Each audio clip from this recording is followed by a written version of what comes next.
What's up, it's Eric, and this video is for music educators looking for tips on teaching music technology to their students.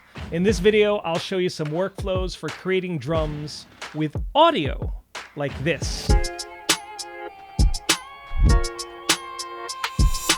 This method works great for students as young as grade 4 all the way up through high school. And for this tutorial, we'll be using Soundtrap, but in reality, you can apply these concepts to just about any other digital audio workstation that you like, okay? If you don't have access to Soundtrap through your school, I suggest just signing up for a free account, which will have everything that you need, okay? Let's get started. Creating drums with audio. There are two ways to create drums in a digital audio workstation: MIDI and audio. With MIDI, you arrange your notes on a timeline to trigger audio samples. With audio, you place the samples directly on the timeline. Using audio has two key benefits: visualization and control. Waveforms show volume over time, making it easier to see what's happening. You can even adjust the length, volume, pitch, and even the direction of your audio samples for more control. And for beginners, creating drums with audio is a great way to practice your editing skills. All right, first thing you want to do is find a music loop that you can write your drums to, and that's going to be over here in Soundtrap's sound library. Click on this button right over there. Now you can search, and what you want to search for, one thing I suggest, is if you type song starter here, that's going to get you some music loops that some of which are okay, some of which are not. And what you're looking for are music loops that have chords, bass, maybe melody, maybe some vocals, but definitely no drums, okay? Because you're going to create your own drum patterns. You don't want a music loop that's got drums in it already. So for example, if this one here has the word instrumental in it, you can already tell this is going to have some drums in it, so this is not going to be a good example. Let's take a look at this one. Also has drums, okay? So those are the ones you want to avoid. So here are some examples of loops that would be good to use because they don't have any drums in them. For example, this one right over here. And this one right over here. Even a little vocal in the background. I like that one. So I'm going to go ahead and choose this one. You can either double click it or drag it in. I'm going to go ahead and just double click it and it loads up. Okay. Very nice. And now it's going to be a good idea to choose the tempo. How fast do you want this to go? Okay. And I'm going to go ahead and change this. Right now it's set to 120, which is just the default for Soundtrap. I'm going to click here. Let's change this to 100. I want sort of a mid-tempo hip-hop type beat. That's the pace that I want. Okay. I'm going to go ahead and adjust it. And what that's going to do is it's going to play that same sample now at 100 beats per minute. Let me go ahead and turn the metronome on so you can hear it clicking along with the sample. Yeah.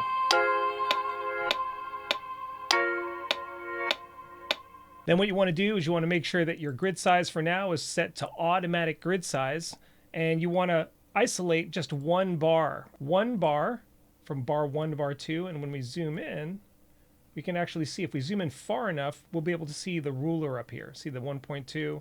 I move this, it'll be like 1, 1.2, 1.3, 1.4. That's beat number 1, that's beat number 2, that's beat number 3, and that's beat number 4 of the bar. Now you can start creating your drum pattern, and you're going to want to start with your first main element to drums, your snare or your clap. Find that over here in the sound library. Find the snare that you want, and you're just going to drag it in, and this is going to be a real-time beat for me, meaning the snares are going to go on beats 2 and 4, and only on beats 2 and 4. So I'm going to take that, I'm going to drag that to beat number 2, and then I'm going to drag this over to beat number 4 as well. And it kind of snaps to each of the beats there. So just make sure it does snap exactly where it should go. Like if you line this up here, you should see that directly with beat number 2, and this should line up directly with beat number 4. It's really important you get those two snares in the right spot. Otherwise, the timing is going to be completely off. So now it sounds like this. See how easy it is to follow that pattern? The reason is those snares are in the right place. They are on beats 2 and 4, okay? 2 and 4. And once you've got your snares in place, you can now change your grid size. This is what I recommend. Go over here to the cogwheel, change the grid size to 1/16. Watch what happens to these grid lines when I do that. Here we go. 1, 2, 3. You see that? It's a little hard to see, but you can see now that the grid lines are now further apart. They are a 16th note apart, and they snap the entire way. Like if we go back to automatic grid size, they're not snapping everywhere. And what that means is if we start adding or moving things around, it's really easy to kind of lose track of where they're supposed to go. So we want it to snap to every one of those 16th notes. That's why we want to turn this on to 1/16.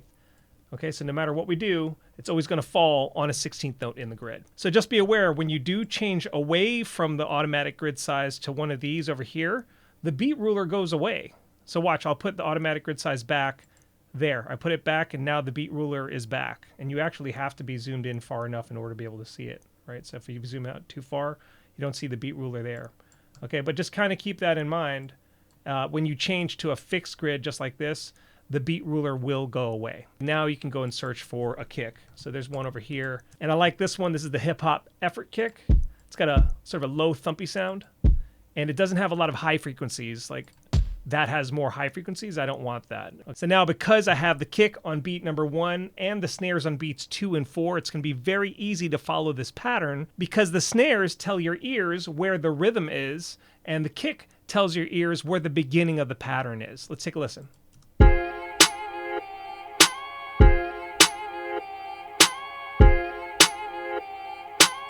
And now you want between 1 and 6 total kicks, no more than 6. And you can either do that by dragging the kicks in like this, or you can copy and paste. You can right click here, copy, move this somewhere. You can paste it. That's another way. I like doing the Alt drag trick. So on Chrome or Windows, if you hold Alt down and you drag a sample, it creates a copy if you keep holding Alt down. So my thumb is on Alt on my left hand. I'm going to drag this over here and just drop it off. Right? I keep holding Alt down with my left hand and it creates a copy. I can just keep doing that if I want. See?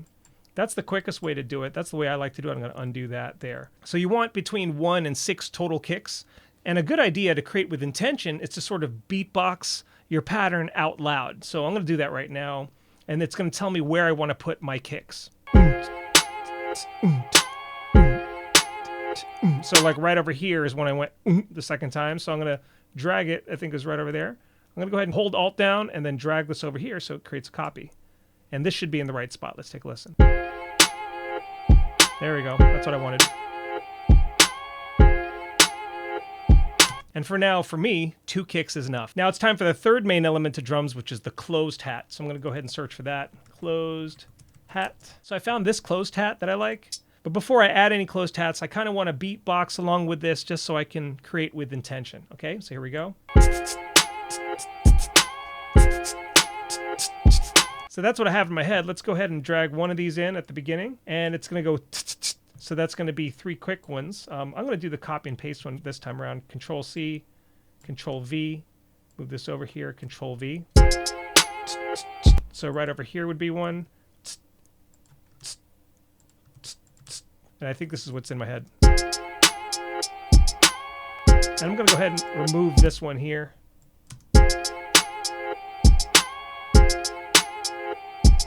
How's it going so far? Let me know in the comments. And if you find this video helpful, don't forget to like, subscribe, and hit that bell for notifications and share it with your colleagues. And if you are looking for a full curriculum, check out Electronic Music Elements. This is our non-performance-based music production curriculum for late elementary, middle, and high school. Get full access with our 1-week free trial. Link is in the description below. Now let's get back to creating drums with audio. So now that I've got a 1-bar drum pattern that I like, I'm going to show you a workflow to create variation to make it even more interesting.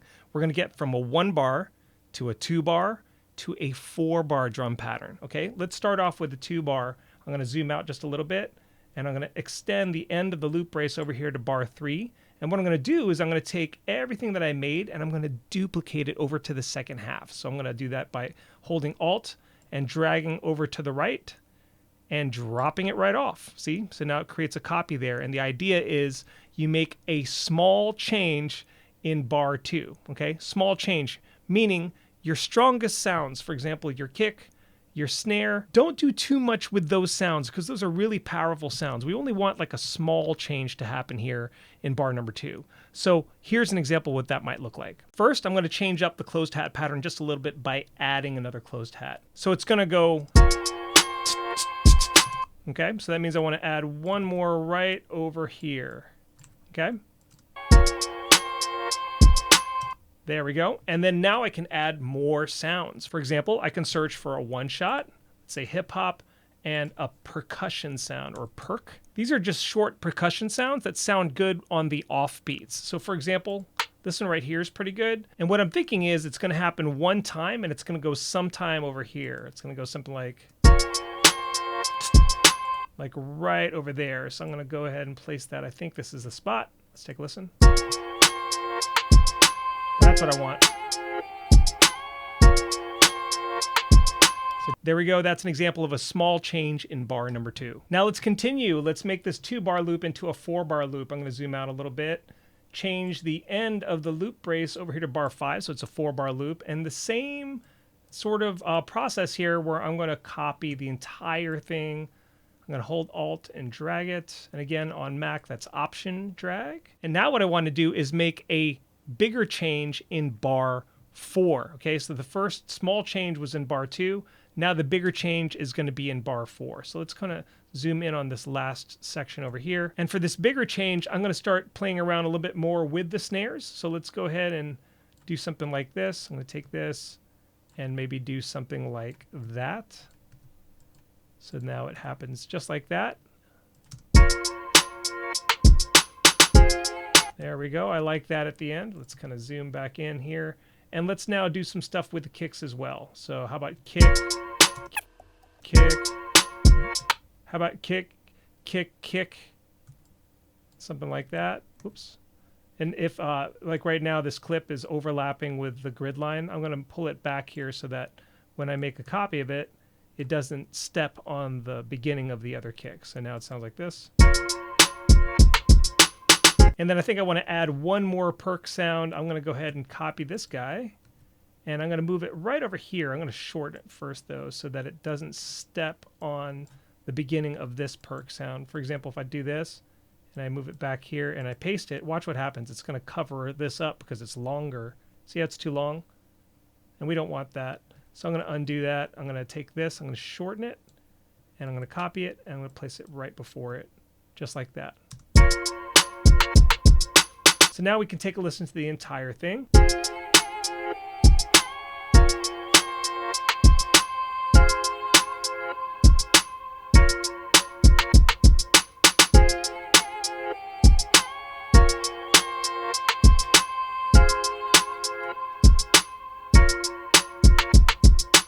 So another thing you can do for variation is to reverse some sounds. This is a lot of fun. What you can do is you can get in here, and let's say I wanted to take this kick and make a reverse of it. I can make a copy of it. I can place that somewhere before, like right over here. Just got to be careful, watch. See how when I did that, it kind of pasted over the next kick? So I need to kind of move this back and then click on this and also move this back so that it reveals it, so that it's not covering it up. What you can do is click on the edit button and then click on reverse and watch what happens. There's now a reverse kick going into this kick. And this sounds pretty cool.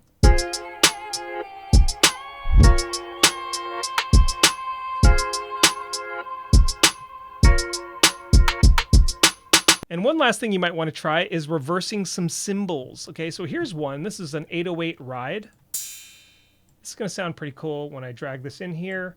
Let's go ahead and reverse it. And then let's go ahead and shorten it and make sure that it ends and it's snapping on one of these grid lines. There we go. Looks like it's ending on the grid line, and we want it to end right before one of these snares, kind of like this. Just like that. That's going to sound pretty cool.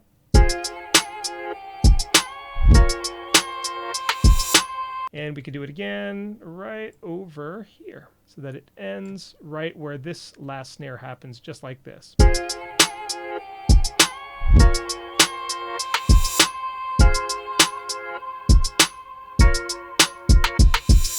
Another cool thing about working in audio is that you can change the length and volume over time of some of these sounds. For example, if I wanted to go in here to this section right over here, let's say I wanted to shorten this kick right over here, so it's not 3 of the same. Right now it sounds like this.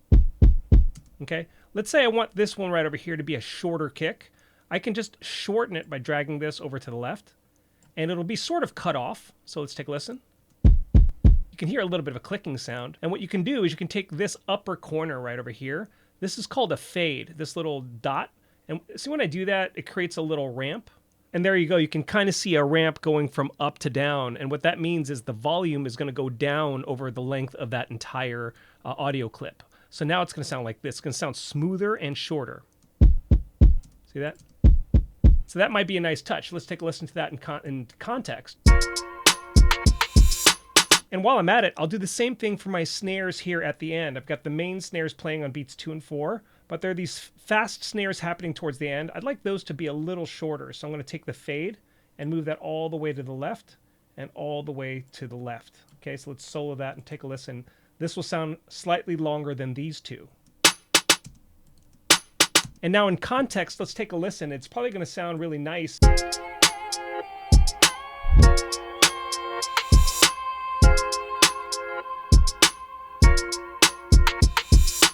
Because I'm using individual types of sounds in each of these tracks, that means I have control over the volume and placement of each of these sounds. For example, I can turn down the volume of the closed hat independently of all the other sounds. So right now, I think the closed hats have been a little loud all along. Let's take a listen when I go ahead and turn this down a little bit.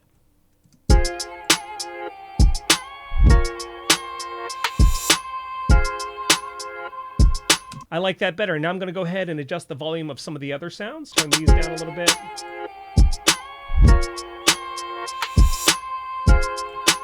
So these are turned down a little bit right over here, these perks. And I think that this reverse cymbal is a little loud. Let's turn it down a little bit more.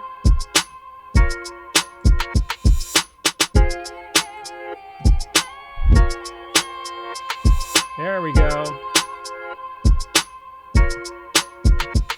And last, you can try adjusting the pitch of some of these samples. And I'm going to change the pitch of some of these closed hats to create a little bit more variation so it's not so robotic where it's the exact same closed hat the entire time. Okay, so I'm going to zoom in over here. And what you do is you click on Edit, Change Pitch, -1. Okay, so it'll sound like this. You can even see the waveforms changed somewhat. You can see that, right? It'll go from normal down to low, back up. Okay, so now I can just go ahead and continue doing the rest. So there we go. Now it sounds like this.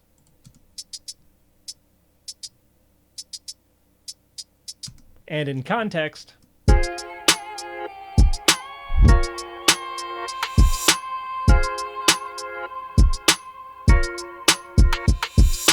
And once you have a pattern that you like, the final step is to merge all of these sounds together so that they're in a single clip. Here's why. I'm going to scroll out or zoom out just like this. Now imagine that you're trying to take all of these sounds, right?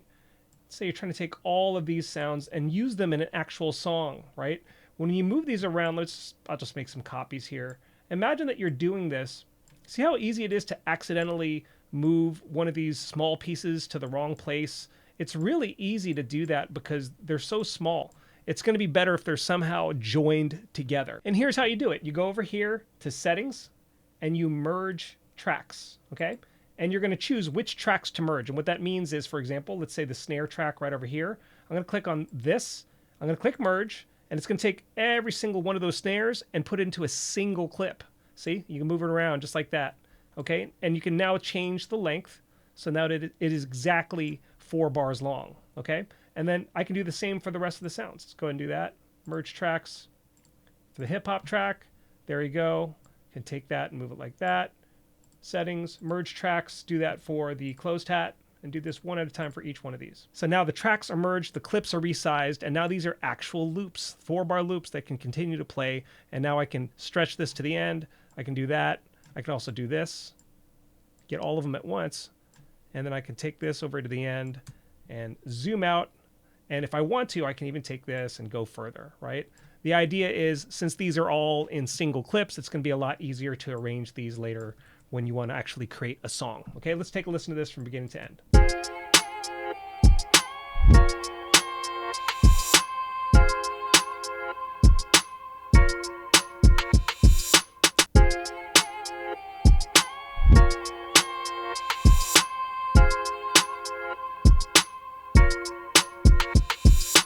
So there you go. That's another method for making beats. Try that with your students and let me know how it goes in the comments. And again, if this video was helpful, or even if you have any questions, let us know in the comments and I'm happy to help. Okay, this is Eric and I'll see you next time.